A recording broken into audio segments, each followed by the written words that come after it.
Hello everyone, I'm Crime Whisper. I know many of you enjoy listening to these stories as you fall asleep, so before you drift off, I'd love for you to leave a comment, letting me know where in the world you're watching from, and if you're enjoying tonight's case, don't forget to like and subscribe now. Let's get comfortable, relax, and dive into tonight's story. 1-year-old Elizabeth Olton was the youngest of 3 children, living with her mother Patty in St. Martin's, Missouri, a small rural town of just over 1,000 people. Elizabeth loved theater and performing. She had recently been cast in her school play, something she threw herself into with excitement. She practiced her lines every day with anyone willing to help, sang along to Hannah Montana and Taylor Swift, and found any excuse to dress up and perform. Everyone described Elizabeth as sweet, innocent, and kind-hearted, always friendly, caring, and looking out for others. She and her mother Patty were especially close, often baking together, working on puzzles, and playing games. On Wednesday, October 21st, 2009. Everything seemed normal. The kids were home from school, and Patty was preparing dinner that evening. One of Elizabeth's friends, Emma, knocked on the door and asked if Elizabeth could come out to play. At first, Patty said no, it was a school night, and dinner was nearly ready. But Elizabeth, hearing Emma at the door, begged her mom alongside her friend. After some persistence, Patty relented. Elizabeth could go out, but only for 1 hour, and she had to be back by 6 p.m. When 6:15 came and went, with no sign of Elizabeth, alarm bells immediately went off for a child as responsible as Elizabeth. Being late was out of character. She was also afraid of the dark, making it unlikely she'd still be outside voluntarily. Patty called her daughter's phone, but it went straight to voicemail. She then phoned Emma's grandmother, Karen, who Emma lived with, only to discover that Karen had no idea Emma had even gone to Patty's house. That afternoon, Patty hung up and called the police. By 6:30 p.m., officers were already at the home, combing through the area. Elizabeth's street sat close to 60 acres of woodland, and search teams quickly began scouring the dense woods. They also went to Emma's house. Emma claimed she and Elizabeth had been playing in and around the woods and nearby yards, but around an hour later, Elizabeth had left to walk home, as instructed. Emma said she watched her walk away and never saw her again. Despite Patty's insistence that Elizabeth would never just wander off, police initially saw no evidence of foul play, considering the possibility that the girl had gotten lost before long. Nearly a third of the small town had joined the search effort, but as darkness fell, the search was forced to pause. At sunrise, searchers resumed, and within hours, the FBI was brought in. This was every family's worst nightmare. News stations quickly picked up the story. Reporters described the massive search effort: more than 300 volunteers, law enforcement officers, dive teams, helicopters, and dogs combing through rugged, hilly terrain filled with brush, fields, and ponds. Elizabeth had reportedly been carrying her cell phone when she disappeared. Investigators quickly obtained her phone records and discovered that the device was still on, pinging near her home and within the woods. But after 24 agonizing hours, the phone suddenly went dead. No dropped clothing, no phone, no physical clues, just an endless, overwhelming forest. As time slipped away, hope began to fade, and the likelihood of a positive outcome grew slimmer. Elizabeth was now officially listed as an endangered missing child. Back at the station, investigators were now able to pull Elizabeth's last contacts and messages. Her mother Patty's calls were there, along with several others who could all be accounted for. But one stood out: a call from someone named Alyssa. Earlier that afternoon, not long after, 6-year-old Emma asked to speak with detectives again. This time, she had a new story. One, she seemed frightened. Shkima explained that it wasn't really her idea to knock on Elizabeth's door. That day, her half-sister, 15-year-old Alyssa Bustamante, had told her to. Emma said that after she and Elizabeth began playing, Alyssa appeared and joined. Melissa encouraged Emma to go off on her own, leaving the two girls alone together. Elizabeth soon said she had to head home, and as she walked away, Alyssa called her phone a detail that perfectly matched the records. Investigators had just uncovered Ma returned to her yard and played outside by her later, when she tripped on some thorns and called out for help. Alyssa came from inside the house to assist. Herma noticed something unsettling. What looked like bloodstains on Alyssa's clothes. Detectives questioned Alyssa briefly. She seemed open and cooperative, but Emma's account was troubling if Emma was telling the truth. Then, Alyssa, not Emma, was the last person to see Elizabeth alive now, 48 hours into the investigation. The urgency had escalated. It was clear Elizabeth hadn't run away. She had either been lured somewhere or forced as officers canvassed the area again. Volunteers searching the woods made a startling discovery. Freshly dug hole that had been covered over. Police were alerted immediately. But when the soil was lifted, nothing was there still. The find struck a nerve when detectives visited the Bustamante home earlier. They'd noticed several similar holes in the backyard. A search warrant was issued at first. The house appeared normal, but once inside Alyssa's room, detectives uncovered a disturbing scene. The space was chaotic. Writing scrawled across the walls, some of it smeared in blood. Among the graffiti was a drawing of a human outline labeled with her little sister Emma's name. Cards from her imprisoned father were scattered about and hidden beneath the mess. Investigators found Alyssa's diary. One entry read, "If I don't talk about it, I bottle it up, and when I explode, someone's going to die." Another section, scribbled out with blue pen, was revealed under light. Two chilling words stood out. Slitting throat. Alyssa had claimed she was in school the day Elizabeth vanished, but investigators quickly discovered she had skipped classes entirely. Her whereabouts that afternoon could not be confirmed by anyone. The FBI seized her diary and handed it to Sergeant David Rice, who prepared to interview her. Born in 1994. Alyssa's background painted a tragic picture. Her parents struggled with substance abuse. Her father was frequently in prison, and her mother often disappeared on drug binges. Eventually, Alyssa and her siblings were placed under the custody of their grandparents, Karen and Gary, who loved them dearly and tried to provide stability.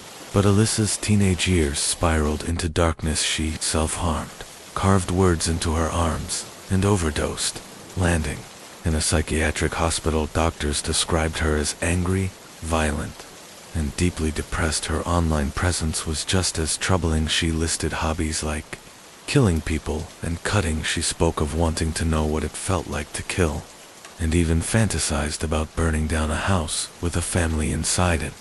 YouTube. She uploaded a video coaxing her younger brothers to touch an electrified fence to investigators. A chilling pattern emerged. Alyssa wasn't just troubled. She was dangerous. When Sergeant Rice finally sat her down for questioning, he invited her grandmother and a juvenile officer into the room. His strategy was deliberate. Ask a question, then let the silence stretch for up to a minute. He knew silence could be unbearable, and eventually, if Alyssa had something to confess, it would come out. Alyssa began by giving her version of the day. She claimed she came home from school around 3:30 p.m. Andy later went for a walk in the forest around 4:30 or 5. She said she had planned to bring Emma along but ditched her, deciding to go alone. She claimed she returned home about an hour later and was upstairs when she heard Emma outside calling for help, but there was a problem investigators already knew. Alyssa had never gone to school that day. Her story was unraveling. Rice pushed further, sliding a printed map across the table. "Let's retrace your steps," he told her. "Do you want me to draw this for you? Here's the map now. I don't think it has your actual house on it, but the way I understand it, the new house would be back here, right? Okay, let's ballpark it here. So you said you got home around 3:30. How long were you there messing around before you went on your walk?" The interrogation of Alyssa Bustamante. It had now been 2 days since 9-year-old Elizabeth Olton had vanished from her quiet Missouri neighborhood. Her family, her town, and law enforcement officers had been searching desperately, combing through woods and fields, calling out her name, praying she would come home safely. But detectives were beginning to realize that the truth was far darker than anyone had feared. At The center of their suspicions was a 15-year-old girl, Lisa Bustamontion. The surface, Alyssa didn't look like a killer. She was a high school sophomore, a teenager who lived with her younger siblings under the care of their grandparents, but underneath, Alyssa harbored a violent fascination with death and killing, something she had broadcast online, written in her diary, and shared with her friends. Detectives had already searched her room, uncovering disturbing evidence, writings scrawled on her walls, cards from her imprisoned father, and a diary filled with chilling confessions. One entry, hastily scribbled out, had been restored under forensic light, revealing words that described slitting a throat and killing. Now, it was time for Alyssa to be questioned directly. The setup Sergeant David Rice was the man tasked with breaking through Alyssa's defenses. He was experienced, patient, and deliberate. His strategy was simple: ask a question, then wait. Let the silence do the work. Sitting across from him, Alyssa appeared calm, almost too calm. She answered casually, shrugged, and tried to maintain her innocence. But her stories didn't line up, and Rice knew it was only a matter of time before the truth cracked open. The walk in the woods. Rice began gently, asking her to describe her day. Alyssa claimed she had returned home from school around 3:30 p.m., a lie investigators had already disproven. She said that later, around 4:30 or 5 o'clock, she decided to take a walk in the woods. She insisted she went alone, ditching her little sister Emma because she was annoying. She described following the trail, lingering near a creek, and then returning home about an hour later. Rice pressed her for details. Where exactly had she walked? How long had she been gone? Could she retrace her steps on a map? Alyssa tried, but her answers were vague and inconsistent. The timeline didn't fit, and she couldn't describe the paths with confidence. She said she had returned home, spent time in her room, and then went to church with her family that evening, returning around 8 o'clock p.m., but investigators knew her story was full of holes.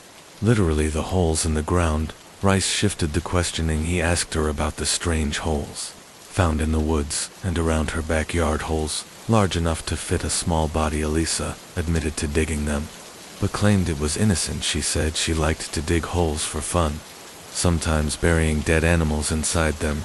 Rice leaned in. You understand, he said, why people searching the woods might be worried if someone's missing, and there are freshly dug holes. Alyssa shrugged. She insisted the holes meant nothing.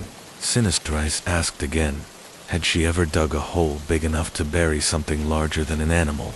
She admitted she had dug deeper ones before, but still denied they had anything to do with Elizabeth's disappearance. Deflecting blame. When Rice asked Alyssa what kind of person would hurt a 9-year-old girl, she shrugged again. A sick person, she said, someone who has no morals. She maintained that she had only ever been with Elizabeth in groups, never alone. She insisted she had been helping search for her, that she thought maybe someone had kidnapped Elizabeth. To Rice, the act was wearing thin. He confronted her with the evidence.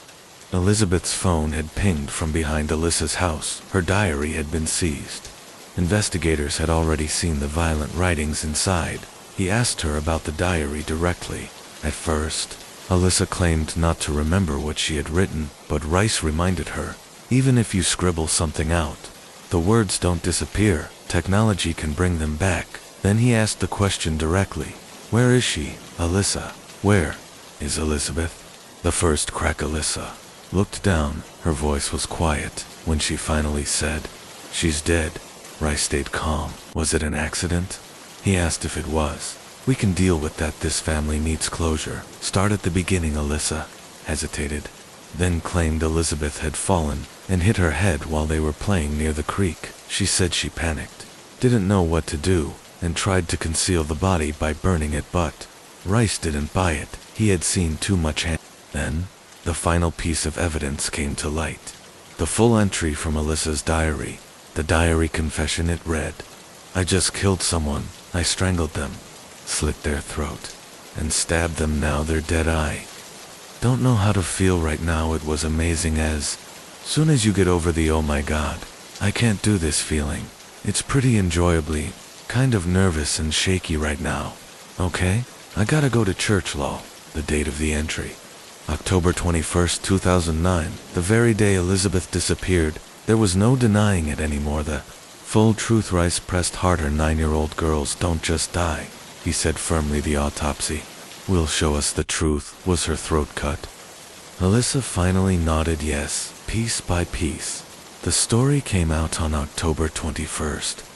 Alyssa had lured Elizabeth into the woods. She held her hand, walking with her for 15 minutes into the trees. She told her she had something to show her. Once they reached a secluded spot near the creek, Alyssa attacked Hershey, strangled the little girl, slit her throat, and stabbed her. Elizabeth's final moments were brutal, senseless, and inflicted by someone she thought was a friend. Alyssa then attempted to hide the body in one of the holes she had dug days earlier. And when it was over, she returned home, wrote in her diary, and went to church with her family as though nothing had happened.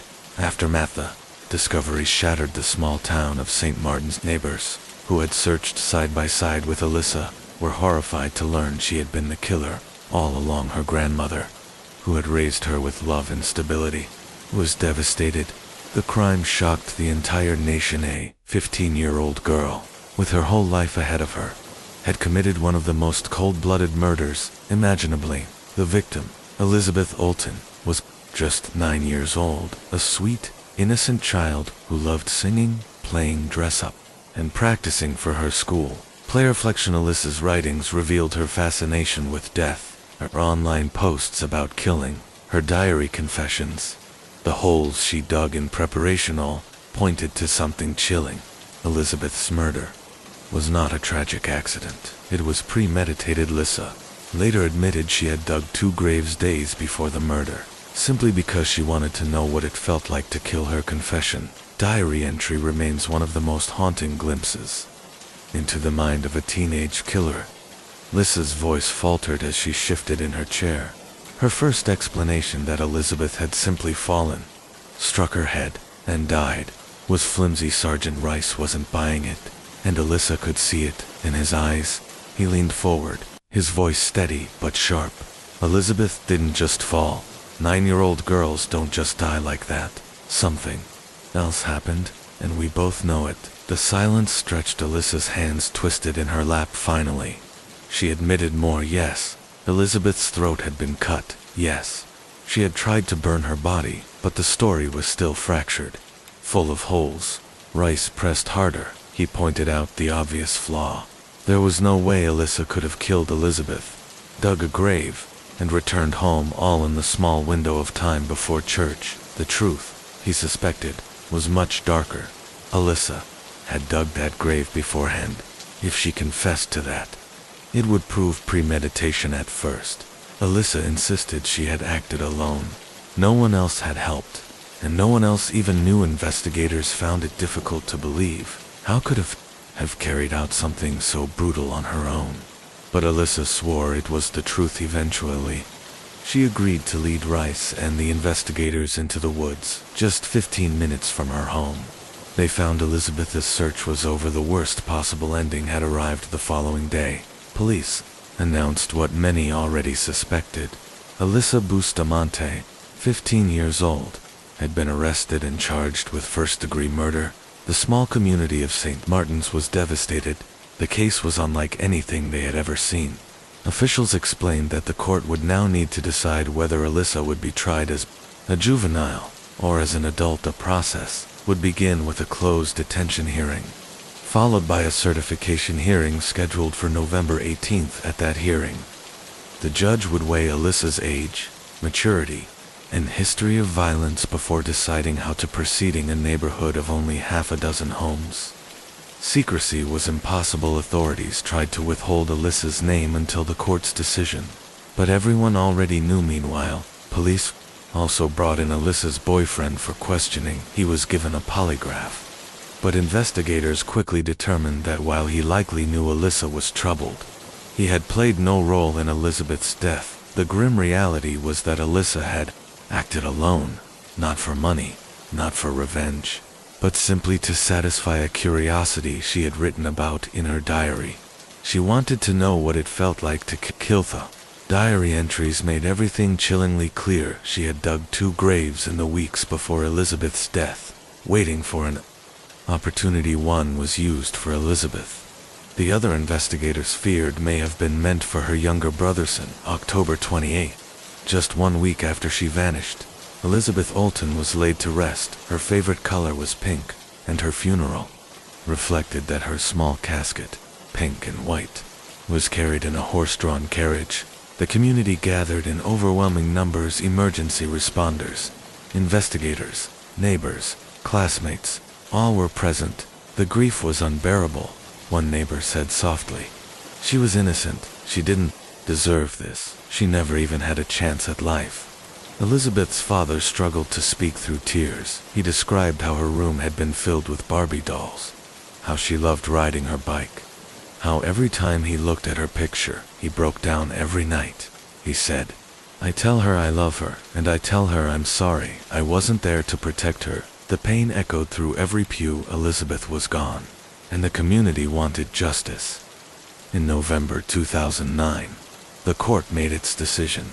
Alyssa Bustamante would be tried as an adult for first-degree murder. She entered a plea of not guilty, and preparations for trial began. But just when Elizabeth's family thought progress was being made, the case took a sharp turn. In June 2011, Alyssa's defense team argued that her confession should be thrown out. They claimed her age and the questioning style of the officers made her admissions invalid. A judge agreed, ruling that parts of her confession would be inadmissible. It was a huge blow to the prosecution. The trial was pushed into 2012, with their strongest evidence weakened. Prosecutors faced a difficult decision. After much deliberation, they offered Alyssa a plea deal: plead guilty to second-degree murder and armed criminal action, and avoid the possibility of the death penalty. Alyssa accepted in court. She stood before a packed gallery and recounted the events of October 21st. In cold detail, reporters described the atmosphere as suffocating, the room silent, every person frozen in disbelief as Alyssa calmly explained how she lured Elizabeth into the woods, strangled her, cut her throat, and stabbed her. Her defense team pointed to her broken childhood, her depression, her history of self-harm, and even the medications she had been prescribed, but none of it changed the horror of what she had done. Alyssa Bustamante was sentenced to life in prison for second-degree murder and 30 years for armed criminal action, to be served consecutively months later. However, the United States Supreme Court ruled that juveniles could not face automatic life sentences without the possibility of parole under Missouri law. That meant Alyssa could apply for parole after serving 30 years at sentencing. Elizabeth's mother, Patty, addressed the court. Her body trembling with grief, she spoke of the unbearable loss, of nights spent crying, of the guilt of not being able to protect her daughter. The words cut through the courtroom. A mother's pain laid bare for all to hear. Elizabeth's life had been short, but her memory burned bright in the community she left behind. And Alyssa, once just a troubled teenager, would now forever be remembered as the girl who wanted to know what it felt like to kill. When Alyssa finally spoke in court, her words were hollow. "I cannot even understand what you're going through," she said quietly. She added that she would give her life if it meant bringing Elizabeth back. But to Elizabeth's mother, Patty, it was nothing more than another lie. A detective later recalled that in that moment, Alyssa's grandparents, Karen and Gary, the only 2 people who had consistently stood by her, rose from their seats and walked out of the courtroom. Everyone could see the shift in Alyssa's face. She realized instantly that she had lost them. Patty told the court that everything Alyssa said was rehearsed, coached by her lawyers, and stripped of any real remorse. The prosecutor, Mark Richardson, echoed those feelings in his long career. He said he had never seen a case like this, nor did he ever want to again. The motive, he explained, was the most senseless and reprehensible one you can imagine. To take a life for the thrill of it. Forensic psychologists added that Alyssa's escalating behavior made the tragedy inevitable. It was clear from her patterns over the years. He said that it was only a matter of time before she killed someone. Patty's grief was unbearable. and in her search for accountability, she sued both Alyssa and the hospital where Alyssa had once received psychiatric treatment. She believed that the system had missed glaring warning signs and failed to intervene while the lawsuit against the hospital was dismissed. The civil case against Alyssa succeeded. Patty was awarded $5 million in damages, a judgment that would hang over Alyssa for the rest of her life in 2014. Alyssa appealed her sentence, but the appeal was denied. The events of October 21, 2009 had unfolded with terrifying speed, leaving scars on the entire town of St. Martin's. The once close community was shaken to its core. Patty spoke often of the things she missed most about her daughter: her kindness, her innocence, and her ability to find good in everyone. Elizabeth had been a lively little girl, full of energy, just beginning to explore life's possibilities. She was excited for her first role in the school play, thrilled to spend time with friends and siblings, and happy in the simple joys of being a child. All of that was stolen in the most brutal way imaginable. The pain would never fade, but even as the courtroom emptied and the case was closed, another story was already beginning. Missing child case that would grip the public's attention and leave investigators searching for answers. Story 2. Where is Dulcie? It remains one of the most haunting mysteries in recent years. Is there anything you'd like your daughter to know, wherever she is? A reporter asked. Her mother's voice cracked. We miss her. We're not going to give up on finding her, and we want her to come back. On September 16, 2019, a frantic 911 call came through from Bridgeton, New Jersey. I can't find my daughter, said the young mother, her voice shaking. The dispatcher asked the basics. When was the last time you saw her? We were here at the park, she explained. And people said probably somebody took her. The missing child was 5-year-old Dulcie Maria Alves. Her mother, 9-year-old Noema Alves Perez, had taken Dulce and her younger brother to Bridgeton City Park that afternoon. What should have been an ordinary day ended in tragedy. Dulcie was born in April 2014. Her mother was just 14 when she gave birth, so Dulcie's grandmother, Norma, stepped in as her primary guardian. The little girl grew up surrounded by a tight-knit family, though her father, Edgar Perez, was deported to Mexico in 2018 despite challenges at home.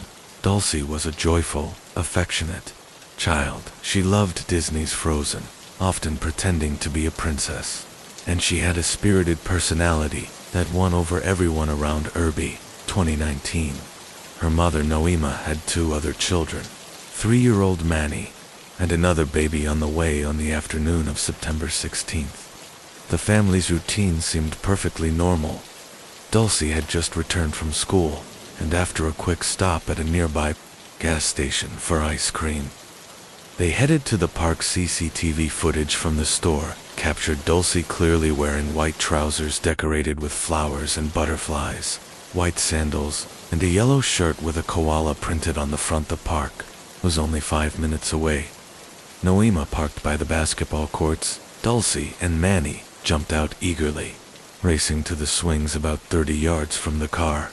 Noema, 5 months pregnant, stayed in the vehicle with her younger sister, scratching a lottery ticket and keeping half an eye on the children. But the swings were hidden behind a small hill, and what happened in those next few minutes remains uncertain. At around 4:20 p.m., Manny returned alone. Some reports said he ran back to the car crying.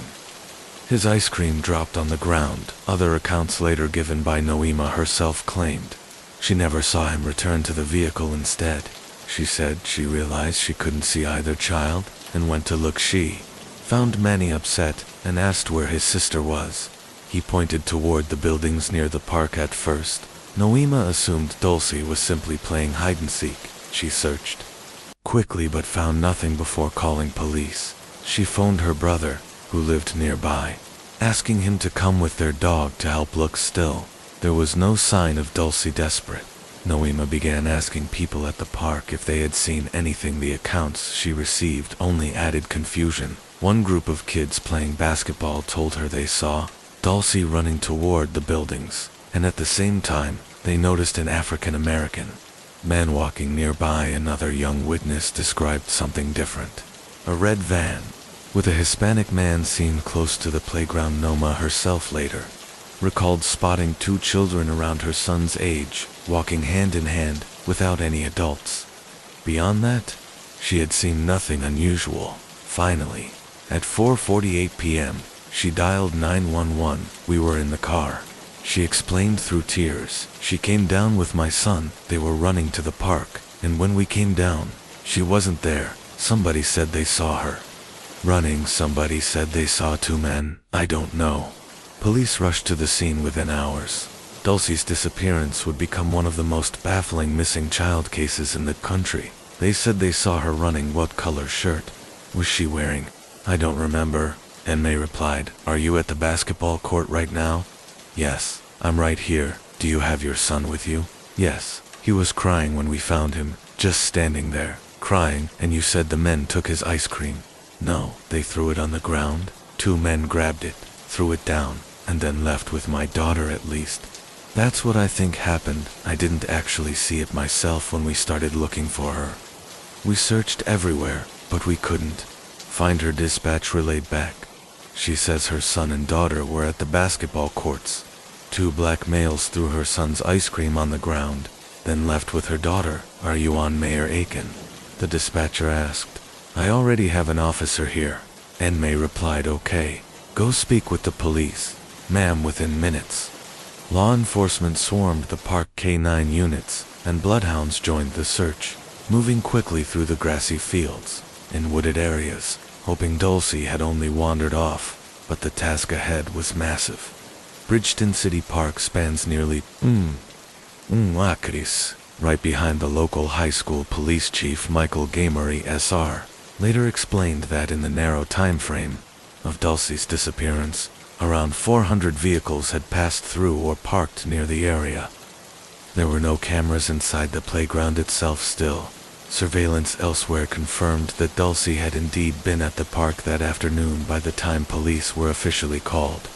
About 45 minutes had already passed, a gap that meant the search radius had to expand far beyond the park. The FBI's child abduction unit was called in almost immediately. Volunteers from across the community arrived in droves, combing trails and wooded paths, but the scene was never fully secured. Locals rushed in to help before investigators could preserve potential evidence. Footprints, tire marks, even traces of the abductor's path could have been trampled or erased in the chaos. By September 17th, police released a vehicle description: a red van with sliding doors and tinted windows. The sighting came from a child witness, which meant accuracy was uncertain, but investigators couldn't afford to ignore it now. More than 28 hours had passed since Dulcie was last seen at 10 p.m. that night. An Amber Alert was finally issued. It described a 5-year-old girl abducted from Bridgeton City Park, possibly lured into a red van by an unknown man. The alert spread rapidly. Strangers who had never met Dulcie joined the desperate search. "I feel like she's my own family," one volunteer said. "We all have kids, and none of us ever want something like this to happen. It makes me sick to my stomach. I'm just praying for her safe return." News outlets carried the story nationwide. Dulcie's mother appeared on camera, her voice breaking. "I just want to find her. I just want her back. I want to know she's okay, that nothing bad has happened." Investigators told reporters they believed Dulcie had been lured away from the playground and forced into the red van. Witnesses described her being placed in the back seat before the vehicle sped off. Bet questions lingered. Why had the Amber Alert taken nearly a day to be issued? Former FBI agent J.J. Claver later argued that such alerts should go out within hours, not after a critical window had closed. Agents began to suspect the abductor was someone familiar with Bridgeton, someone who knew the park's layout well enough to slip away unseen. Special Agent Daniel Garabrant explained, "The person that did this likely lived in Bridgeton, had ties here, or a reason to be in that park. We believe witnesses saw something, either the abductor or the vehicle, and haven't come forward, maybe out of fear, maybe because they don't realize what they know is important." Meanwhile, Social media became a double-edged sword. Rumors spread rapidly, many of them cruel, even accusing Dulcie's family of involvement. The posts reached Dulcie's mother and relatives, only deepening their grief. Dulcie's aunt pushed back. People online are saying my sister had something to do with it. They're not cops. They don't know what they're talking about. They shouldn't judge. Police confirmed they had been in constant communication with May and her family, and every online comment, no matter how wild, was being reviewed as part of the case. The Elvis family pooled money together, hoping to offer a reward for information. By September 18th, the community held a candlelight vigil. Hundreds gathered under a dim sky, united by a single hope that the little girl who loved Frozen and dreamed of being a princess would come home. Save complete strangers showed up at the park, wearing yellow shirts, the same color Dulce was last seen wearing. It was their way of honoring the little girl who had been missing for 5 days at a vigil. Dulcie's uncle spoke with Action News through a translator. He said, "She hasn't hurt anyone. She's just an innocent child who loves to play games. We don't understand why she disappeared." Her grandmother also stepped forward, her voice breaking. "I beg you, if you know something, please call the police. The people who have this little girl, they don't know the pain they're causing us. I don't understand why this is happening." When asked how Dulcie's mother was holding up, she could only whisper, "I can't speak. I'm sorry." The family's plea was simple: fight your way home. Dulcie, please, come back. Safe candles from the vigil still flickered on the grass that night. The Amber Alert remained active.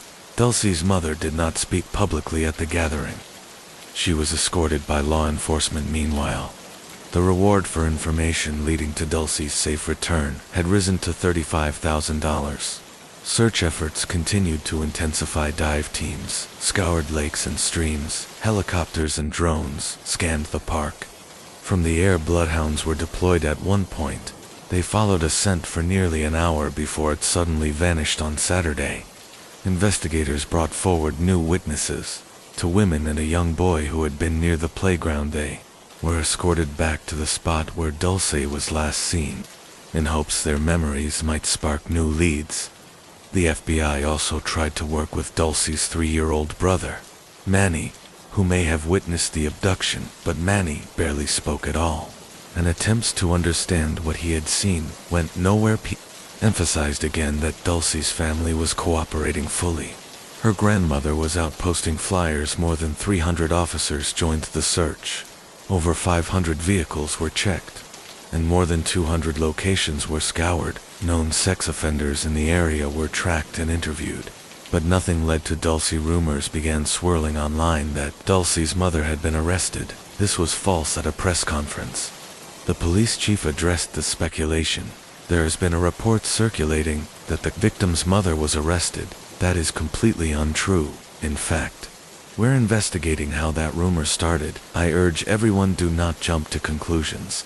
Stick to the facts. We do not have strong suspects at this time. As of this morning, we've conducted between 70 and 75 interviews. Still, fear gripped the community. Parents admitted they were afraid to take their children out. Everybody's worried about their families. It's scary. One resident said. Another added, "We bring our kids here, but now we're constantly watching them, looking for anything strange, eh?" Week passed. Police appealed for anyone who had been in the park that day to check their phones for photos or videos, anything that might have unintentionally captured something important. But investigators faced a major obstacle. Bridgeton is home to a large undocumented immigrant community, and many residents were afraid that speaking with police could put them at risk of deportation. Despite repeated assurances that no one would be questioned about immigration status, trust was Locadia Ramirez, an advocate for migrant families, explained. "People are afraid it's a trap. The police chief has said they're not working with ICE, but it's hard to convince people of that. This is really about trust." On September 24th, investigators managed to reach Dulcie's father by phone in Mexico, hoping he might provide insight, but no new leads emerged. 2 weeks after her disappearance, Dulcie's mother held a press conference, fighting tears. She said, Today marks 2 weeks since the monster took my daughter. My life has never been the same. People are saying I had something to do with it. Please stop the rumors. Stop pointing fingers. We don't know who took her. I want to thank law enforcement, the media, and everyone who has searched, prayed, and shared her picture. Please don't give up on my Dulcie. Reporters pressed her with questions. Are you reflecting on what you might have done differently that afternoon? I don't go out much, she admitted. Now I'm scared to go anywhere because of the rumors and the things people are saying. What do you think happened to your daughter? I don't know, she said softly. Tension turned again to Manny, the little boy who had been with Dulcie. What did he say when you found him? He didn't run back to the car. He was just standing there, crying when I asked where his sister was. He only pointed behind the buildings. He still doesn't talk much. And his ice cream, did he still have it? No, it was already on the ground. And Dulcie's ice cream, she had coconut in a cup, but they never found it. The cup of ice cream and spoon were never found. Noma gave a small laugh, saying, whoever took her must have taken the ice cream too. At that point, she was also asked about the rumors circulating in the community, accusations that her family might know more than they were saying. Her response was firm. No, I don't know what happened. When pressed about the criticism of her parenting, Noma explained, people are judging me for my past, but that doesn't mean I'm the same now. When I found out I was pregnant, I distanced myself from old friends. I started spending more time with my kids. My daughter always wanted to see me. She would FaceTime me or call me on Messenger and ask me to come get her. Sometimes she'd cry at night, begging me, come get me. I don't want to be here. Asked if she regretted anything in her past, she shook her head still. Many in the community remained skeptical. The rumors hurt her deeply. It really affected me seeing comments saying, I sold her, that I killed her, or that I know where she is. I love my daughter. She knows that I've seen cases where mothers do terrible things to their children. But I'm not like that. Some people pointed to her calm demeanor as suspicious. But Noma explained that she had never been one to cry in front of others, not even her own parents. Her phone had been seized multiple times by authorities as part of the investigation by early October. The reward for information had climbed to $40,000 in an interview with NJCOM. Noma and her mother shared how the police had reassured them they weren't giving up on Dulcie's case. Noma also revealed how her son, Manny, had changed since his sister's disappearance, becoming more aggressive and refusing to listen. Behavior, she said, was unlike him before. Both women expressed their desire for the search to continue. Noma admitted she had even considered hiring a private investigator, but it was far too costly. She also wished other states could get involved, though she wasn't sure how to make that happen. Meanwhile, authorities had ruled out Dulcie's father, Edgar, as a suspect after the FBI spoke with him on October 15th. Police released a sketch of a man they wanted to question, a slender Hispanic male, around 30 to 35 years old, 5'6" to 5 feet 8 inches tall. With acne on his face, he had been spotted wearing a black shirt, red pants, orange sneakers, and a baseball cap. Police Chief Gamari said that several people resembling the sketch had been questioned, but later released. Investigators also urged the public to watch for unusual situations, such as someone suddenly showing up with a child around Dulcie's age. Cumberland County Prosecutor Jennifer Webb-McRae added, if you know of a family that suddenly has a 5 or 6-year-old child, and it seems suspicious, please contact us or the FBI. The case attracted nationwide attention, Chief Gamari stated. The country is on alert. There isn't a single state we haven't received a tip from that December. The story reached an even larger audience when it was featured on Dr. Phil. During her appearance, Noma was asked if she believed Dulcie might have known her abductor. She said she wasn't sure, but mentioned an old acquaintance who had repeatedly tried to date her. She recalled how the man had once seen her with her daughter and asked if Dulcie was hers. She clarified that she didn't suspect him directly. She only brought it up because Dr. Phil pressed her on possible leads. Noma also revealed that she had taken a polygraph test at police request. though she was never told the results. Her calm demeanor again drew attention, but Dr. Phil pointed out that her first language is Spanish, and when she spoke to her daughter in Spanish on the show, her emotion was much clearer. She admitted she felt she had failed her daughter, and said if Dulcie were ever found, she would apologize to her. Jackie Rodriguez, who had once acted as the family's spokesperson, also appeared on the show. She said Noma's composure seemed unusual, but suggested it could be because she believed Dulcie was still alive. Dr. Phil later contributed to the reward, raising the total to $75,000. Meanwhile, petitions to install cameras in the park, where Dulcie disappeared, gained nearly 2,000 signatures by March 2020. However, COVID-19 restrictions severely disrupted investigative efforts. Briefings were canceled, courts closed, and travel limited. Despite this, tips continued pouring in. Some even came from psychics, though law enforcement dismissed those leads as unreliable. Among the thousands of tips were 3 cryptic letters discovered in Ohio, one at a library, one at an ice cream shop, and another at a racetrack and casino. The library letter was 2 pages long. Another was written on an index card. Police confirmed the handwriting appeared to come from the same person, but searches turned up nothing useful. References to Dulcie and her mother's appearance on Dr. Phil were even included in the mysterious letters, but investigators quickly noted that all of that information was already available online. Anyone could have found it with a simple Google search. One of the letters bore a Cleveland postmark, though authorities believed it may have been sent from the Austintown area of Ohio. Another, an index card addressed to an ice cream shop in Wethersfield Township, just a few miles away, was found in the shop's mailbox. That one was postmarked February 21. Sta 3rd was delivered to a nearby racetrack and casino. Unlike the others, this one had no postmark. Much of the handwriting was difficult to read, but a portion of it purportedly said, "Look for Dulcie Alaves, age 5, kidnapped from Bridgeton, New Jersey." Look website for story. Photos: Dr. Phil, 76 truck stop, Dead End Street, entrance woods. Please look. The return address was illegible, but the zip code traced back to Mexico. Whether the letter had truly originated there remained unknown.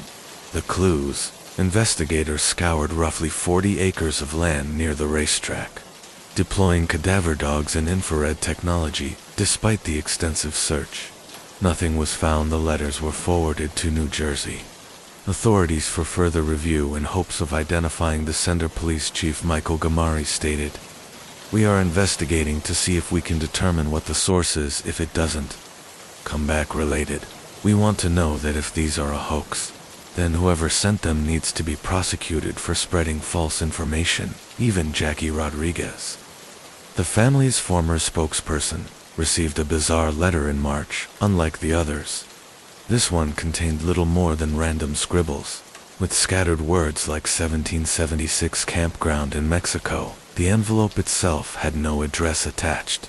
Further deepening the mystery, Chief Gamari continued to stress his belief that people within the community still had information they weren't sharing. "I can say that we firmly believe there are members of the public who know something and are not coming forward," he said on the 1-year anniversary of Dulcie's disappearance.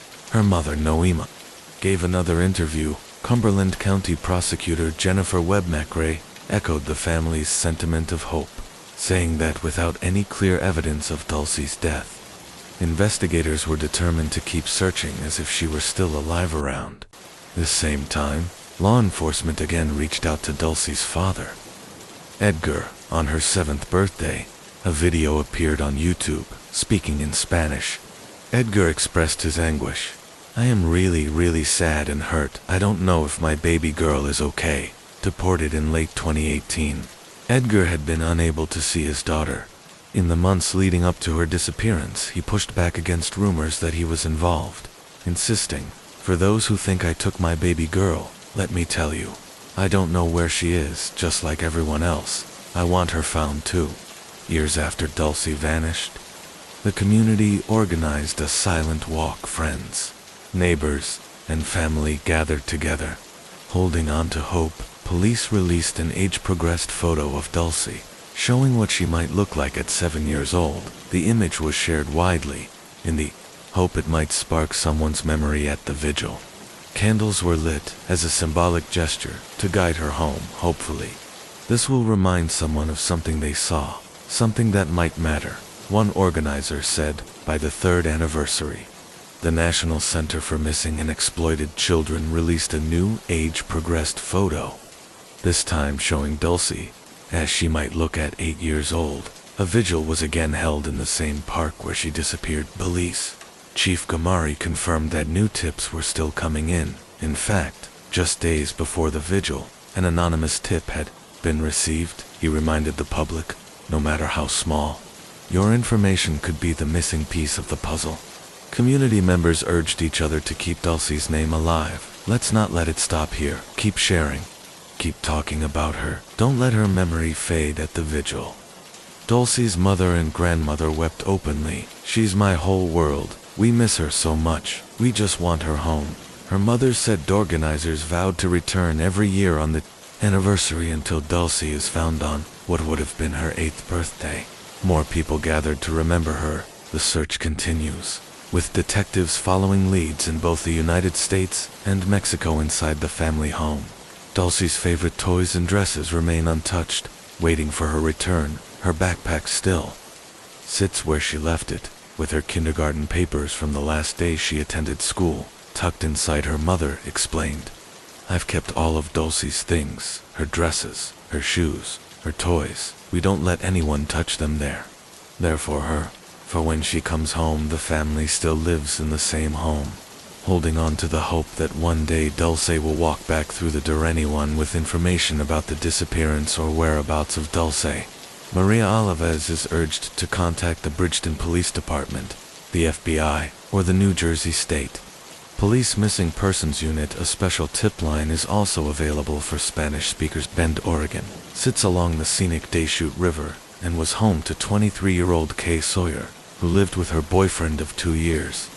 Cameron Kay worked as a dental assistant while also studying at Central Oregon Community College. She was vibrant and creative. She loved photography, drawing, and poetry. She was also athletic, enjoying snowboarding, golfing, fishing, and wakeboarding. With Bend's natural beauty and endless outdoor activities, it seemed like the perfect place for her to call home.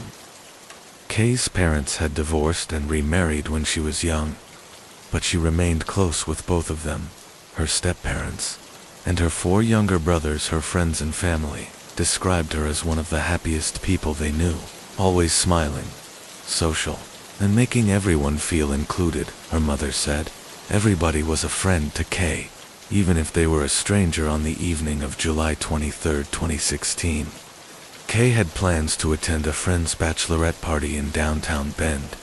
Not far from her college campus, she parked her car at a friend's house and joined the group as they set out for a night of celebration. Over the next few hours, the group moved between several bars. Spirits were high. People were drinking, dancing, playing games, and enjoying themselves. At one point, Kay was seen dancing with a man at the bar. Coincidentally, one of Cameron's friends was there and texted him about it shortly after midnight on July 24th. As the night wound down, Kay called Cameron to pick her up on the way.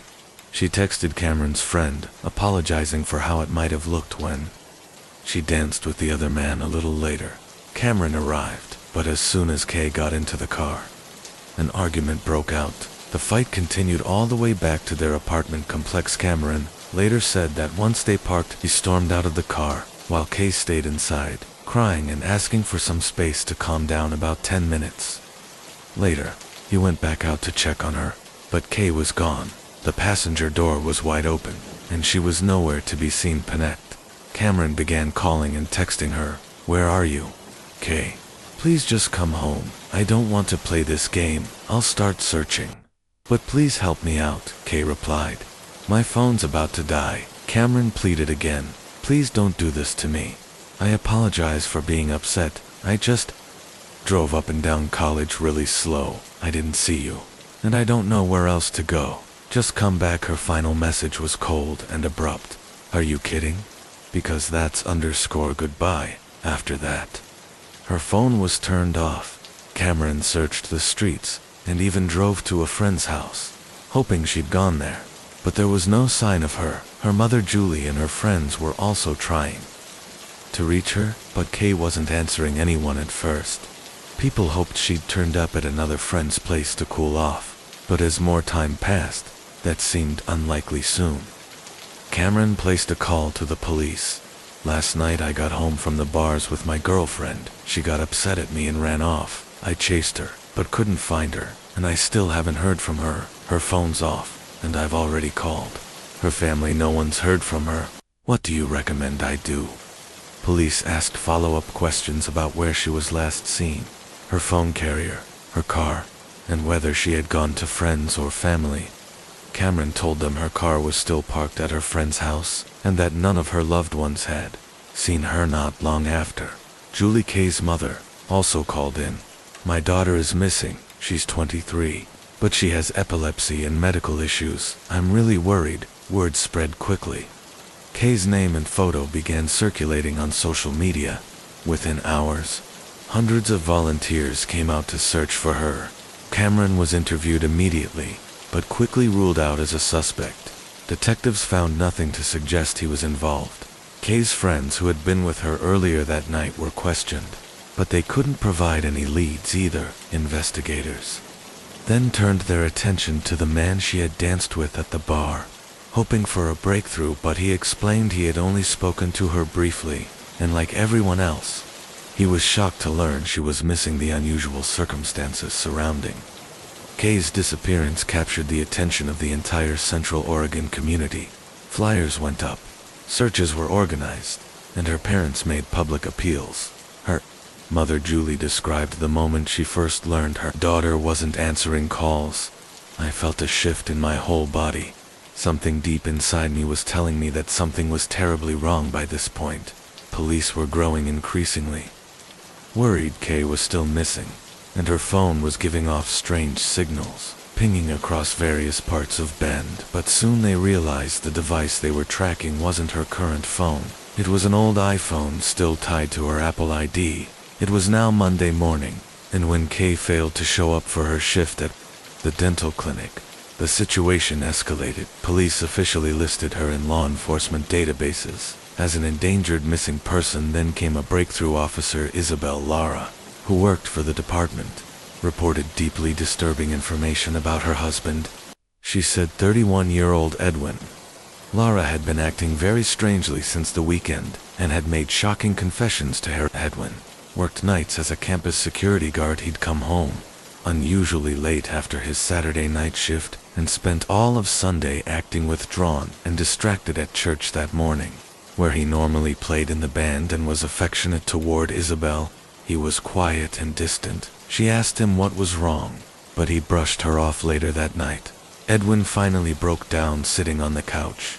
He confessed, "I killed a woman at first."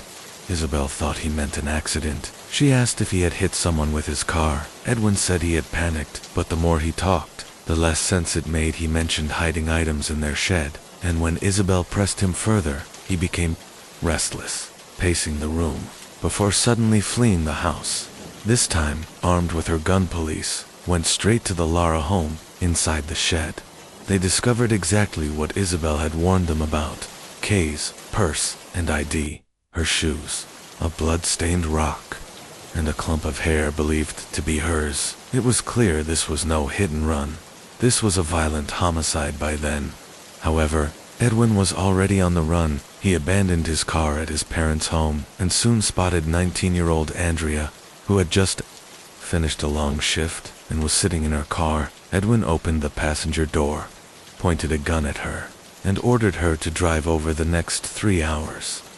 Edwin confided in Andrea. He showed her photos of himself in his campus security uniform, spoke about the news reports surrounding Kay, and made her stop at a motel there. He forced Andrea to act like his girlfriend at check-in, then handcuffed her inside the room. He demanded she shower in front of him, which she refused. He then chained her to the bed and told her to take sleeping pills in a desperate act of survival. Andrea lied, saying the alarm on her phone was to remind her to take medication for an STD. Her quick thinking stopped him from assaulting her. Paranoid and restless, left with Andrea at 1:30 a.m., they drove until dawn and stopped near another motel, where Edwin tried to steal a car from a 73-year-old man, shooting him in the stomach. When he resisted miraculously, the man survived, then carjacked a 76-year-old woman and her 2 grandsons, forcing one of the teens to drive, before eventually releasing them unharmed on the road again. He had Andrea record a video of him in it. Edwin admitted, "I killed that girl in Central Oregon. I regret it," she kept screaming. "And I panicked." He made Andrea post the video to Facebook, titling it, "Murder on the Loose by Dawn." Edwin called his family, admitting what he had done. Then, at 6:40 a.m., he dialed 911 himself. "This is Edwin Lara. I'm the guy on I-5, going high speed. I know you've got the chopper on me already. I just want to turn myself in. I'm wanted for murder in Oregon. I also kidnapped a girl. Her name is Andrea. She's innocent. Please call her family." When the operator asked to speak to her, Andrea's voice trembled as she confirmed her name. She was alive, but terrified as Edwin's 911 call continued. He made one final request. "I have asthma, so please tell them not to be too rough with me. I can't breathe right now. I don't want to die. Don't hurt Andrea either. She's a nice girl." The dispatcher assured him the officers would know. Moments later, a California Highway Patrol unit spotted Edwin's vehicle speeding down the interstate when they tried to pull him over. A high-speed chase ensued, reaching over 100 miles per hour eventually. Edwin was forced to stop before surrendering. He recorded a final message. "I know this is being recorded, and I just want to say to the family of Kay, I'm sorry. I regret what I did, and in time, I'll tell you where her body is." He then handed the phone to Andrea. Police swarmed the car, pulling her out to safety, and placed Edwin Lara in handcuffs. At first, Andrea was detained as well, but officers quickly realized she was another victim, and she was released when Edwin was taken into custody. Investigators pressed him for answers at first. He repeated the same story he'd told his wife Isabel, that he had accidentally hit Kay with his patrol car, panicked, and strangled her when she screamed, but detectives immediately knew it didn't add up. They reminded him they hadn't yet found her body. They urged him to tell the truth. Appealing to his faith, Edwin was a deeply religious man, and detectives leaned on that, reminding him that if he wanted forgiveness, he needed to confess slowly. Edwin began to open up. "Detective, let's be real. Edwin, you knew the moment she got in that car, she wasn't going to walk away. You took her phone, her purse. You silenced her before anything else even happened. That was intent, am I right?" Edwin finally admitted. "I made the decision. I had to silence her. I had to kill her." Detectives reconstructed the night after Kay stormed out of Cameron's car. She crossed paths with Edwin in his patrol vehicle. It's believed he offered her a ride, something not unusual for campus security. Many students had accepted lifts before Kay likely thought she was safe. But once inside, the doors wouldn't open from the inside. She was trapped. Edwin demanded sex when Kay refused. He strangled her until she lost consciousness, then drove her miles out of town. There, he strangled her again and struck her with a rock. He raped her, then struck her head with another rock. Whether Kay was still alive at that point is unknown, a detail almost too painful to consider. After leaving her body in the canyon, Edwin returned to the campus, switched cars, and later came back to try and move or conceal her remains in his abandoned car. Investigators found handwritten notes. "The place I killed her is on the B12 lot. Ran her over on College," and another that read, "This note is to say that I am sorry for taking her life," following his directions. Officers finally located Kay Sawyer's body near a canyon off Highway 126. The search for the missing 23-year-old was over in the most tragic way imaginable. News broke quickly.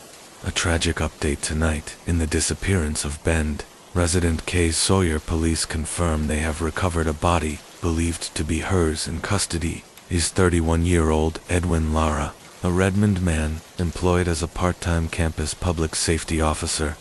At Central Oregon Community College, Laura's wife, Isabel, is a Bend police officer. She came forward just yesterday to report her husband's disturbing behavior, leading to this shocking discovery. Despite confessing, Edwin Lara later entered a plea of not guilty.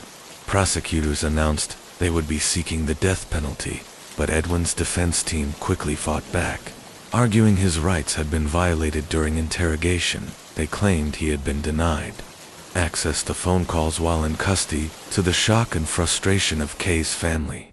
A judge agreed, ruling that Edwin's lengthy and detailed confession could not be used as evidence. It was a crushing blow to the case, leaving prosecutors to rely heavily on forensic evidence. Edwin's attorneys described his crime spree as an enigma, blaming it on an alleged degenerative brain condition, but prosecutors had a different view. They said there was no doubt he was a dangerous psychopath and a potential serial killer. 18 months after Kay's murder, Edwin Lara stood in court this time. He changed his plea in January 2018. He pleaded guilty to aggravated murder and robbery in exchange for avoiding the death penalty. Notably, the sexual assault charges were dropped. The district attorney explained that pursuing those charges could complicate the case and risk his life sentence. Kay's family, though deeply disappointed, agreed to the deal. Their priority was ensuring Edwin would never be free. Again's mother addressed the court, calling Lara a monster soon after. Edwin was sentenced to life in prison without parole for Kay's murder, and later, a second life sentence for the kidnapping of Andrea Wynn.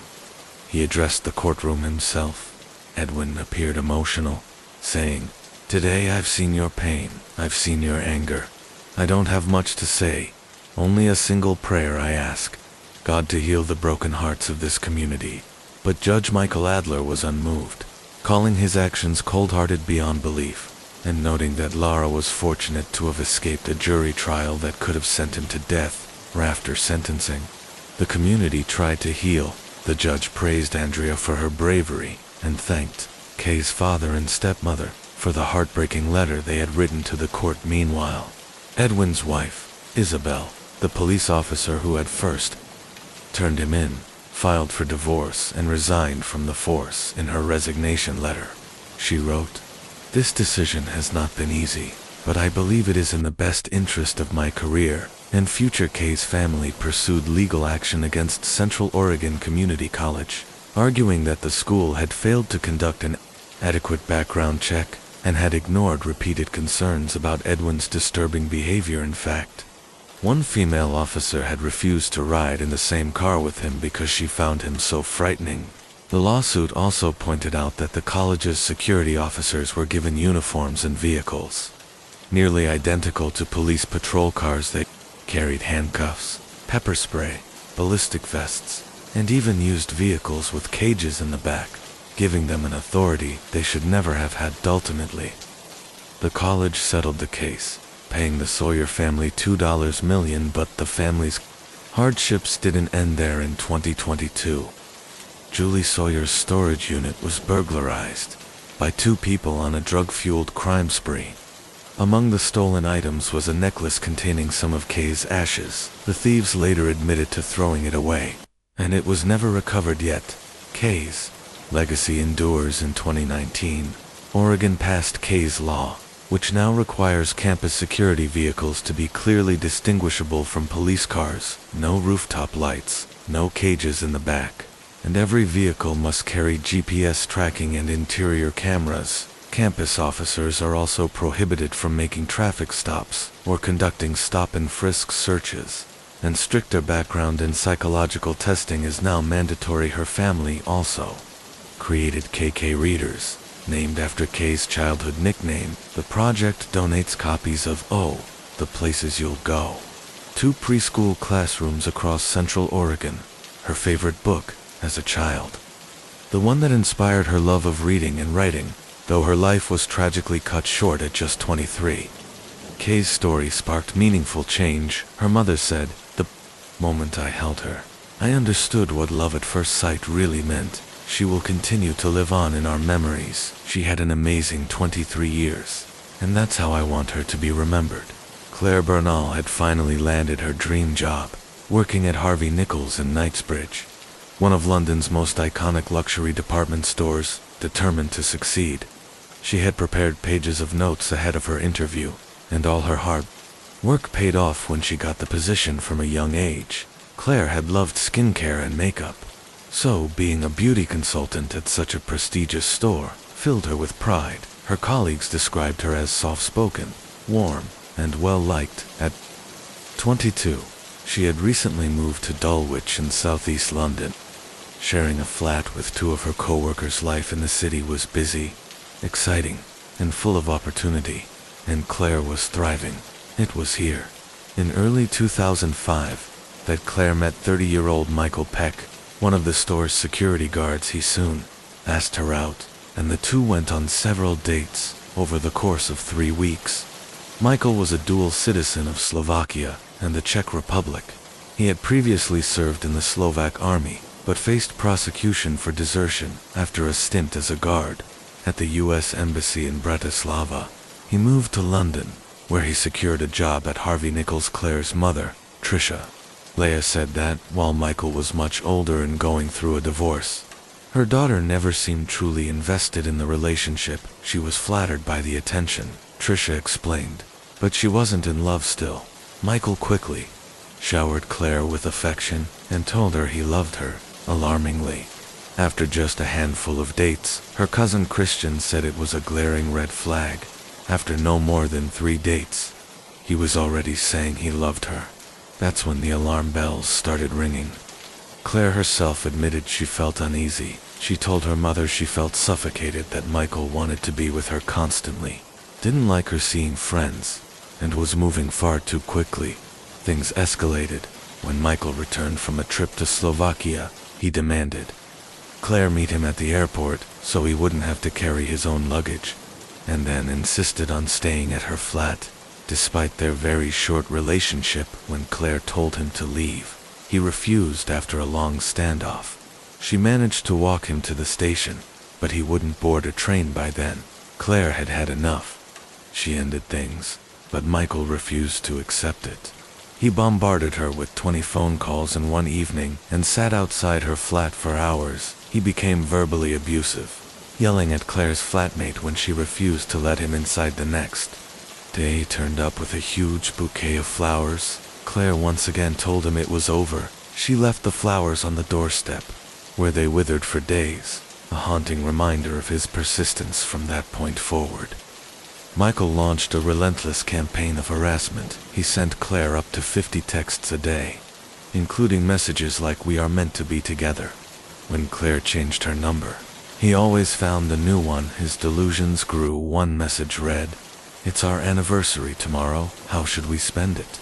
He would watch her from across the store, using mirrors and reflections to keep her in sight. He even pressured Claire's colleagues to persuade her to speak to him on the rare occasions she did, asking him to stop. It made no difference. His obsession only intensified. One evening after work, Michael followed Claire in his security uniform, grabbed her, and shouted that he loved her, insisting she loved him too. When Claire told him she didn't, he screamed back, "Yes, you do, you stupid little girl." His texts became darker and more threatening. One chilling message read, "If I can't have you, then no one will." By March 2005, the harassment had escalated into stalking. One night, Claire spotted him waiting at an underground station. She tried to escape, jumping on a train, but he followed and sat opposite her at the next stop. She tried to run, but he chased her down, shoved her, and boarded the same carriage again. Claire finally confronted him. "If you don't leave me alone, I'll report you." Michael's reply was chilling. "If you report me, I'll kill you." Claire begged him to leave her alone, promising not to involve the police. If he did, he responded by stroking her face. Trying to kiss her, she pushed him away. When the train paused at a station, he got off, but began banging on the windows, waving at her as the train pulled away. Claire called her mother in tears. Her family could see the toll it was taking. Her cousin later said, "Just by looking at him, I didn't get a good feeling. He was dangerous, unstable, Obsessed, finally.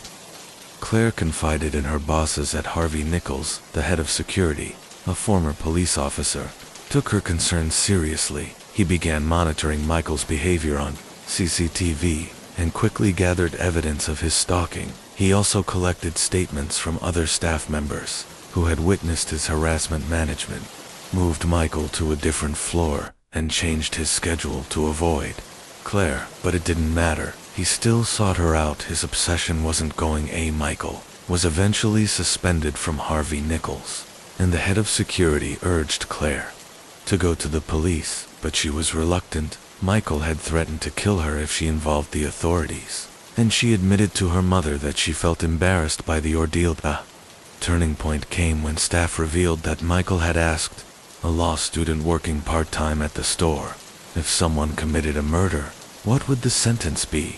That was enough for Claire. She reported him. Michael was called into work, where he was met by police and arrested on the spot. He was also dismissed from his job as he was escorted away. Claire caught sight of him. She later told her mother that he looked furious despite everything. Claire felt guilty, her mother recalled. She didn't want him to get into trouble. She just wanted him to stop at the station. Michael's version of events was strikingly different. He claimed that he had ended the relationship, that Claire had told him she loved him, and that he simply regretted breaking things off. He admitted to repeatedly contacting her, but denied ever threatening to kill her to police. He insisted he only wanted to see if she was still interested. The officers took Claire's statement, but failed to collect evidence from her colleagues and flatmates who had witnessed months of stalking. No formal risk assessment was carried out with little hard evidence of the threats. Michael was released on bail under a non-molestation order, forbidden from contacting Claire or entering the store, but the order meant nothing to him. Just 2 days later, he appeared outside Claire's flat. Waving through the window, she phoned police, but by the time they arrived, he was gone. No further action was taken. Claire and her flatmates moved to a new address in hopes of escaping him, but within days. On April 10th, Michael had already tracked her down. Claire called police again, and this time, officers found him nearby calmly. He held out his wrists for the handcuffs and smiled at Claire as he was arrested for breaching bail. He was charged under the Protection from Harassment Act 1997 and spent 8 days in Belmarsh prison. But once again, when speaking to Claire, police downplayed the danger. They suggested his threats were the result of a language barrier and reassured her that he would never hurt her. Michael was later released on bail, pending his court date scheduled for August 31, 2005. The condition was simple: stay away from Knightsbridge and stay away from Claire. That summer, Claire tried to rebuild her life. She and her mother went on holiday to Florence to celebrate her birthday for 5 days. Claire laughed, relaxed, and felt like herself again. Her mother said the trip was pure gold. But while Claire was finding peace, Michael was preparing for violence back in Slovakia. He attended a firing range, passed a firearms exam, obtained a license, and purchased a handgun. By July, he had smuggled the weapon into the UK in his luggage. On August 31st, the day of his scheduled trial at Tower Bridge Magistrates Court, Michael unexpectedly changed his plea to guilty. There would be no trial, no testimony from Claire, and no further confrontation. She was relieved, telling her family she could finally move forward. Michael, however, was granted bail once again 2 weeks later.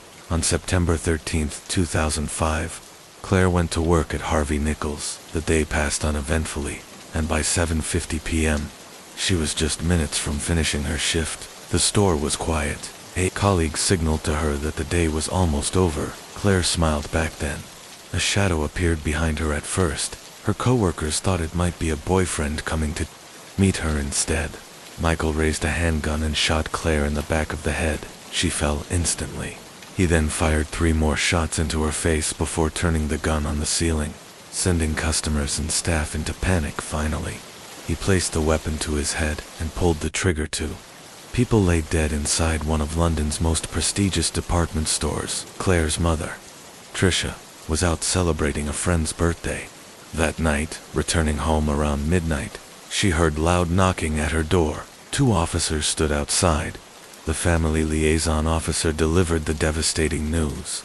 Claire had been shot dead at work. Trisha immediately knew the killer it was. Pesh, wasn't it? She asked. The officer nodded. Investigators soon uncovered chilling evidence.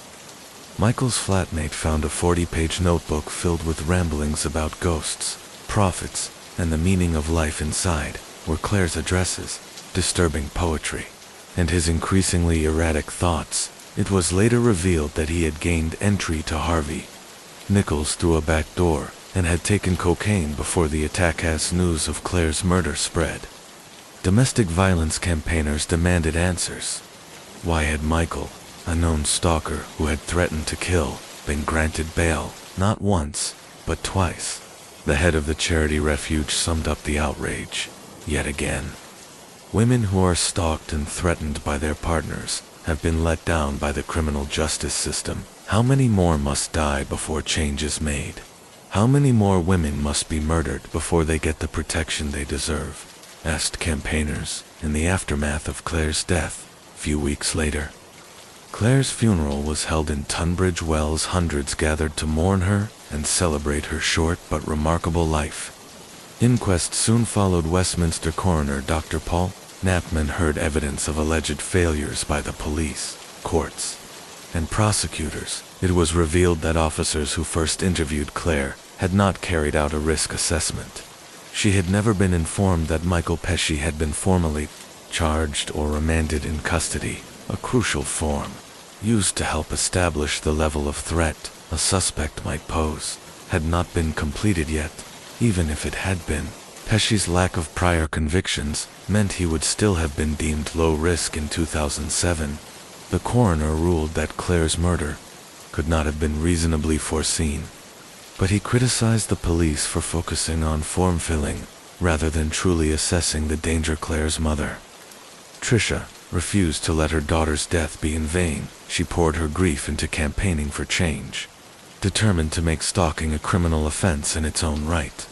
She joined forces with 2 other bereaved mothers, Scarell, whose daughter was stabbed to death after being stalked, and Stella Moore, whose daughter was also murdered by a stalker. Together, they supported the creation of the Family Justice Center, the first of its kind in Europe. Here, all victims of stalking and domestic violence are treated as high risk from the outset, ensuring swift access to police, investigators, and specialist support services. Trisha, Carol, and Stella also co-founded Protection Against Stalking, which runs a helpline for victims and campaigns for stronger laws. Trisha was clear.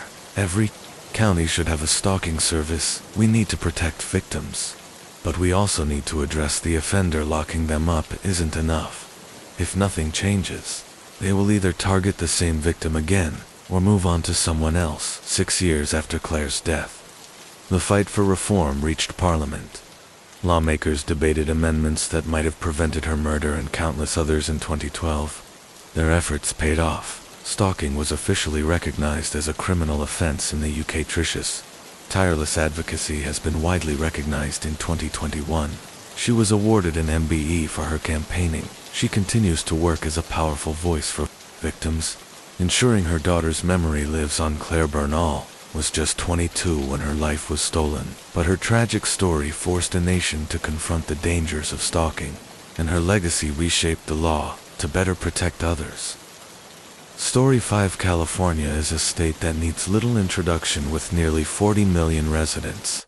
It draws millions more from around the globe to its golden beaches, glittering cities, and Hollywood elite. But beneath the glamour lies a darker side. Today, we're looking at a series of horrific crimes, spanning over 15 years and only reaching their conclusion in 2021. This is the story of the Hollywood Ripper. It's a case that covers almost 2 decades and begins in 1993. But sometimes, to understand the full picture, you have to start in the middle and work both forwards and backwards. So, we'll begin in Los Angeles. 2001. Here lived 22-year-old Ashley Ellerin, an ambitious fashion student, making her way in the chaos of LA life, feisty and fearless. Ashley was career-driven and determined to succeed after earning a place at the Los Angeles Fashion Institute of Design and Merchandising. She took extra classes at UCLA while working part-time as a dancer in Las Vegas. Her days were long and exhausting, but she was building her future. Ashley shared a bungalow with friends just blocks away from the Hollywood Walk of Fame thanks to her work in fashion. She was quickly drawn into the world of celebrity. She briefly dated Vin Diesel, was linked to Law & Order actor Jeremy Sisto, who even flew her out to one of his film sets, and by late 2000, she had struck up a friendship with one of Hollywood's rising stars, 23-year-old Ashton Kutcher, then starring in That 70s Show and fresh off the release of Dude, Where's My Car? On February 21st, 2001, the night of the Grammys. Ashton had plans to attend an after-party before meeting Ashley at her bungalow for drinks and dinner earlier that day. Ashley had spent time with her father, who was visiting from out of town, and later, her landlord Mark stopped by. It would later be revealed that Ashley and Mark had been seeing each other casually, and that evening, the two were intimate by 8:30 p.m. Ashton called to confirm their plans. Ashton told Ashley he was running late, maybe.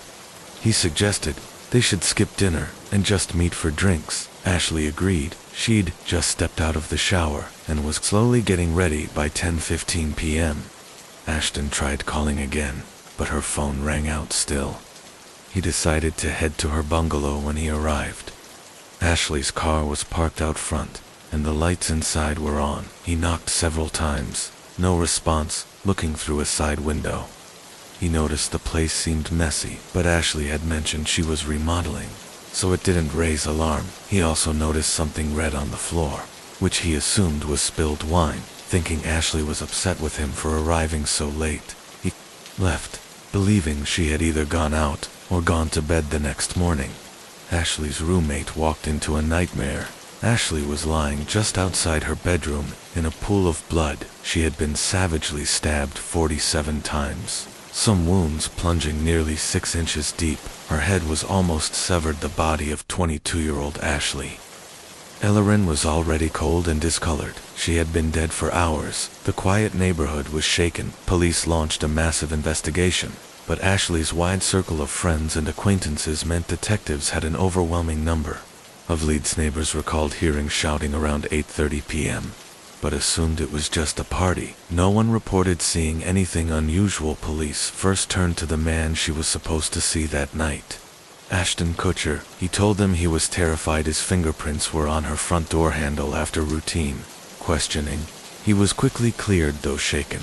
He couldn't offer investigators much more. Next, detectives questioned Ashley's landlord, with whom she'd had an on-again, off-again relationship. He too was ruled out. What troubled investigators was that the bungalow was double-gated and showed no signs of forced entry.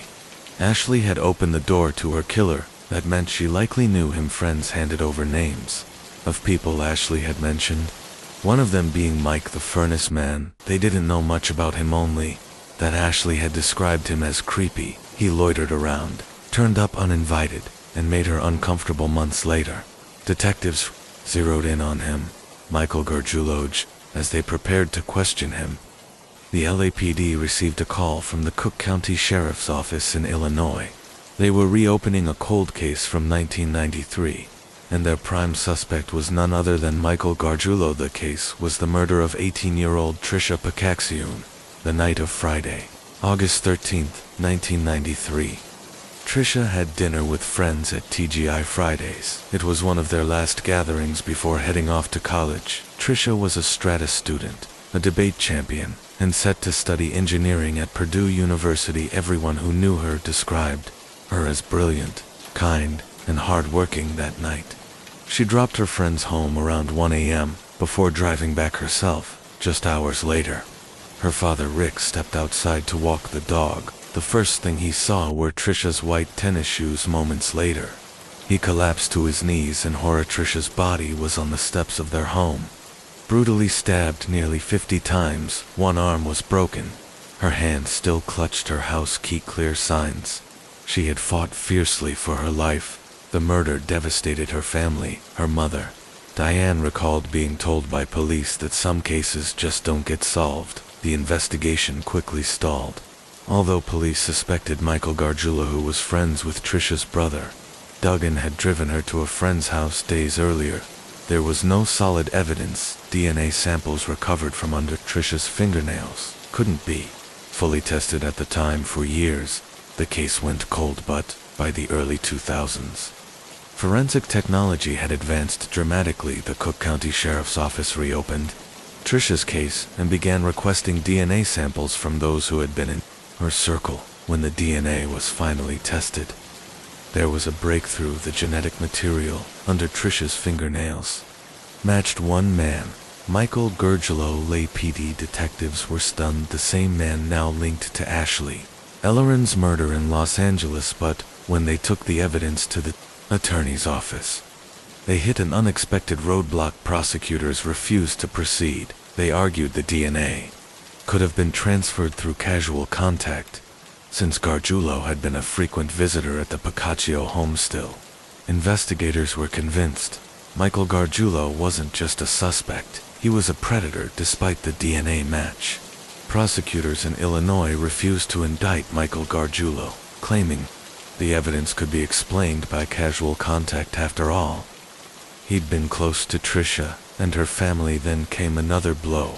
The LAPD announced that, without physical evidence tying him to Ashley Ellerin's murder, they wouldn't be filing charges in Los Angeles either. Detectives were devastated. They had been on the verge of stopping a predator, and just like that, he slipped through their grasp. But they weren't about to give up. If they couldn't charge him yet, they could at least dig deeper into his past, his relationships, and his psyche. So, who exactly was Michael Gargiulo? Born in 1976, Michael Thomas Gargiulo grew up in Glenview, Illinois, part of a large family with 7 siblings. He claimed he'd endured physical abuse at the hands of his father and brothers. Though nothing was ever proven by his teens, Michael had developed a reputation. He was a bully with a violent temper, a compulsive liar who could switch from charming to terrifying in an instant. He racked up arrests for petty crimes, like breaking into cars and getting into fights. Friends recalled his disturbing fascination with serial killers, particularly Ted Bundy. He devoured books on forensic science, bragging that if he ever committed a crime, he'd know how to cover it up. If I get caught, he told people, I'll either outsmart them or I'll lie until I die. After Trisha Piccaccio's murder in 1993, Michael inserted himself into the grieving family's life. He dropped off gifts, a t-shirt for Rick, flowers for Diane, even a restaurant voucher. Then, one day, he showed up unannounced, sitting outside their house for nearly an hour, waiting for Rick to come home. When Rick finally arrived, Michael left abruptly, without saying a word. Shaken, the family reported the bizarre encounter, but nothing came of it. In 1997, police tried to pressure Michael into talking. Arrested for stealing a car, he was offered a deal: cooperate on Trisha's case, and they'd go easy on the charges. He stayed silent. 4 more girlfriends painted a chilling picture of his private life. One said he handcuffed and raped her at 17. Another said he punched her so hard she suffered a detached retina. He threatened her life, boasting that his knowledge of forensics meant he could get away with murder. By 1998, Michael left Illinois behind, moving to Los Angeles with dreams of becoming an actor and model. He landed a job as a bouncer at the Rainbow Bar and Grill on Sunset Boulevard, but was quickly fired after punching a customer. Other bouncers recalled a disturbing conversation in which Michael casually asked if they'd ever killed anyone. Then, with unnerving calm, he told them he had murdered Trisha Piccaccio. Years earlier, I buried AI, left thee on the steps for dead, he said. Known as a compulsive liar, his colleagues dismissed it as another outrageous story, but it wasn't. In 2000, Michael crossed paths with Ashley Ellerin, living just across the street in Hollywood. He offered to help change a flat tire. They exchanged numbers, and what began as a friendly encounter quickly spiraled into obsession. He lingered outside her house at odd hours, showed up uninvited, and followed her movements. Then, in February 2001, Ashley was found brutally murdered. Despite this, years dragged on without charges. Ashley's case stalled. Trisha's case stalled. Detectives were left helpless. And then, in 2005, Los Angeles would once again be rocked by Jorge Maria Bruno. A 32-year-old mother of 4 had just moved into a new apartment in East LA. She was separated from her husband and excited for a fresh start. The complex felt secure, a safe place for her 2-year-old twins, her 4-year-old, and her 5-year-old. But only 10 days after moving in, on December 1st, Maria's ex-husband Irving found her mutilated body. She had been stabbed 17 times, her throat slit, her breasts cut off. The killer had broken in through a kitchen window around 1 a.m., using one of her own knives. The only clue left behind, a blue surgical shoe cover with traces of Maria's blood. Experts determined the killer was left-handed. Police first suspected Irving, given their turbulent history, but his alibi checked out. He and Maria had dinner together the night before, and restaurant staff confirmed that Maria had cut her finger at the table, explaining the small drops of her blood later found in his car. He was ruled out. Detectives were baffled. The crime seemed motiveless. A murder for the sake of murder. The only hope was that DNA on the shoe cover would eventually reveal something, but neighbors pointed to someone else, a man living just across the courtyard, odd, erratic, watching Maria in the days before her death.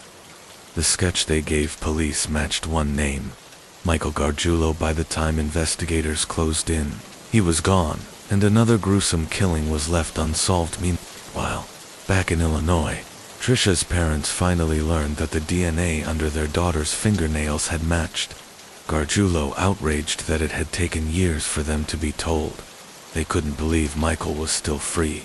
But by 2008, tragedy struck again in Santa Monica. 26-year-old Michelle Murphy, one late April night. Michelle woke to find a man in her bedroom wearing a hoodie and cap. Without warning, he lunged at her and began stabbing at just 5 on. Michelle was small and quickly overpowered in a frantic struggle. She grabbed the blade with both hands, trying desperately to wrench it away. Her screams filled the room. She knew her only chance was that someone might hear, summoning the last of her strength. She tucked her knees to her chest and kicked with full force, sending her attacker crashing off the bed. To her shock, he fled the room muttering, "I'm sorry." Michelle was left bloodied and battered, but alive. She phoned her boyfriend, who immediately called for help. Fire crews rushed to her aid in the chaos. One crucial detail stood out. Her attacker was left-handed. Even more importantly, during the fight, he had cut himself, leaving his blood behind in her apartment. When investigators ran the DNA, the results were staggering. It matched the sample found beneath Trisha Pacazio's fingernails and the trace recovered from the blue surgical shoe cover outside Maria Bruno's home. At last, after years of violence, they had their man, Michael Gargiulo. In June 2008, he was arrested for the attempted murder of Michelle Murphy and held on $11 million bail. A search of his car uncovered items of evidentiary value, including more blue surgical shoe covers. By September, prosecutors had also charged him with the murders of Ashley Ellerin and Maria Bruno. It would take until 2011 for him to be formally charged in Trisha Pacazio's killing as well, because Trisha's case was in Illinois, while the others were in California. Gargiulo would face separate trials in both states. He pled not guilty across the board, dragging proceedings out for years by hiring and firing attorneys, and even attempting to escape custody. By the time his California trial began in May 2019, he had spent longer awaiting trial than any inmate in LA County Jail's history. His defense claimed mental illness had clouded his memory of attacking Michelle, leaving it to the jury to decide whether he was sane at the time of the crimes. The verdict was clear. Michael Gargiulo was sane. This opened the door for prosecutors to pursue the death penalty. Chilling statements he made after his arrest hinted he could be responsible for as many as 10 murders during trial. The prosecution laid out a chilling pattern. Gargiulo was methodical, calculating, and obsessed with ambushing women in their homes. They highlighted his left-handedness, the DNA evidence, his proximity to the victims, and years of stalking behavior. Jurors were even taken to the crime scenes themselves to see firsthand how close Gargiulo had lived to the women he hunted. Meanwhile, the defense argued the evidence was thin, especially in Ashley Ellerin's case, where no physical trace of Gargiulo was ever found. They tried to cast suspicion on Ashley's landlord, Mark Durbin, who admitted he had been with her the night she died. They emphasized the timing. Ashley had told Ashton Kutcher on the phone she was just out of the shower, and shortly afterward, neighbors reported noises around 8:30 p.m. The defense claimed this placed Mark at the scene for Maria Bruno. They argued the DNA could be explained by Gargiulo's repair work in the building, while suspicion should instead fall on Maria's estranged husband due to their troubled marriage. The prosecution dismissed these theories as desperate attempts to redirect blame toward people police had already cleared long ago. Years earlier, Michael's obsession with Ashley Ellerin had been evident. Prosecutors argued he was likely watching her bungalow that night, waiting for his chance. When Ashley's landlord Mark left, Michael seized the moment. Ashley may have assumed it was Mark returning, opened the door immediately, and was attacked, still wearing her robe fresh from the shower. The same methodical approach, they said, could be seen in the murder of Maria Bruno except in her case, the DNA evidence was undeniable. Just as it had been in Michelle Murphy's apartment, the trial itself was harrowing. Even veteran reporters accustomed to graphic cases admitted the evidence was almost too horrific to bear. When closing arguments ended, it was left to the jury. Breaking news followed. The so-called Hollywood Ripper, Michael Gargiulo, has been found guilty on all counts: the murders of 2 women in Los Angeles and the attempted murder of a third. Despite the defense's attempts to cast doubt, the verdict was unanimous. In late 2019, the jury recommended death, declaring no lesser sentence could reflect the enormity of his crimes. In 2021, at age 45, Michael Gargiulo was formally sentenced to death for the murders of Ashley Ellerin and Maria Bruno. Before the sentence was handed down, victims' families and the sole survivor, Michelle Murphy, delivered powerful impact statements. Michelle described how her life had been stolen in a different way, living with constant fear. Unable to sleep, Ashley's father recalled the moment he learned the truth. Collapsing to the floor in disbelief, Maria's ex-husband, Irving, spoke of raising 4 children without their mother and choosing not to reveal the gruesome details to protect them. Trisha's family described a life frozen in time. Her room left exactly as it was, her niece playing with her clothes and high heels, as if Trisha were still there. Judge Larry Paul Fedler summed up the devastation. Everywhere Mr. Gargiulo went, death and destruction followed. Gargiulo, however, showed no remorse in court. He claimed he had been framed by tunnel vision detectives and robbed of the right to testify. His words fell flat against the weight of the evidence and the voices of the families he destroyed. Though sentenced to death, it is unlikely he will be executed soon. California has not carried out an execution since 2006, and Governor Gavin Newsom has suspended them indefinitely. Still, courts proceed as if executions may one day resume. Gargiulo will also face extradition to Illinois for the murder of Trisha P. Though a trial date has yet to be set, investigators believe there are more victims in police interviews. Gargiulo gave chilling partial confessions, hinting at as many as 10 murders, but refused to provide details. Detectives admitted there were failures in the investigations, missed opportunities that may have cost lives. As one officer bluntly put it, "We dropped the ball, plain and simple." They wouldn't be dead for the families of Trisha, Ashley, and Maria. Closure will never come. Their daughters' lives, vibrant, promising, and full of potential, were cut short in unimaginable violence. For Michelle, who survived, the trauma lingers each night. For Gargiulo's former partners, memories of abuse and terror remain scars they will always carry over 15 years. The destruction Michael Gargiulo left behind is almost impossible to measure, and yet, one thing is certain: had he not been caught, he would never have stopped. The rain falls softly, and the night deepens. Thank you for joining me here at Crime Whisper True. Crime reminds us of both the darkness in this world and the importance of vigilance, even as we search for comfort in the quiet hours. Let the rain carry you into restful sleep. Until next time, stay safe, stay curious, and let the night watch over you. Michael Gargiulo's story is not just one of violence, but of failures in the system, missed opportunities, and lives that could have been spared. Detectives, prosecutors, and even neighbors had seen warning signs long before his final arrest.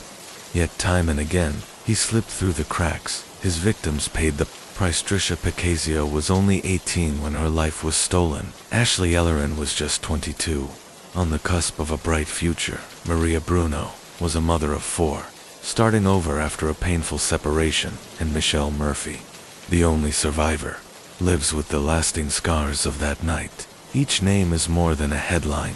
They were daughters, friends, partners, mothers. Their lives mattered. For years, Gargiulo was able to move silently through the lives of women who trusted him, or at least didn't fear him. He studied them, learned their routines, and waited for the moment when their guard was down. That patience, that cold calculation, is what makes his crimes so terrifying. He wasn't impulsive, he was deliberately. Failures along the way. They ignored DNA evidence, the dismissed testimony. The prosecutors who hesitated are haunting in their own right, because behind each missed chance was another victim, another life extinguished. We often ask how killers like this could go on for so long without being stopped. The truth is unsettling. Sometimes, the system that is supposed to protect us isn't strong enough, fast enough, or willing enough to act until it's far too late. And yet, even in the darkest corners of this story, there is resilience. Michelle Murphy, the lone survivor, fought back against the horror that entered her room that night. She fought with everything she had, and in doing so, she saved not only herself, but countless others who may never know how close they came to danger. Her screams, her defiance, and that one moment of strength brought an end to a monster's reign. For the families of Trisha, Ashley, and Maria, the wounds remain. Their voices, in courtrooms and interviews, remind us that true crime is not just about the perpetrator, it is about the people left behind, navigating grief that will never fully fade. Their bedrooms remain untouched, their memories preserved, and their absence felt every single day as forgotten. He now sits on death row. Whether or not that sentence is ever carried out, he has been stripped of his freedom, left only with the echoes of the lives he destroyed. But even there, he refuses to admit guilt, choosing instead to claim he was framed. Final act of defiance from a man who lived his life in lies. And so, the story closes not with resolution, but with a warning. Evil is not always a stranger. It can live across the street, it can offer to fix your car, it can stand quietly at the edge of your life, until one night it steps inside. The rain falls steady now, a reminder of how fragile life can be as you drift into sleep. Hold on to this. Awareness is not paranoia, it's protection, and stories like these remind us why we listen, why we remember, and why we whisper in the dark. Until next time, stay safe, stay curious, and let the night watch over you.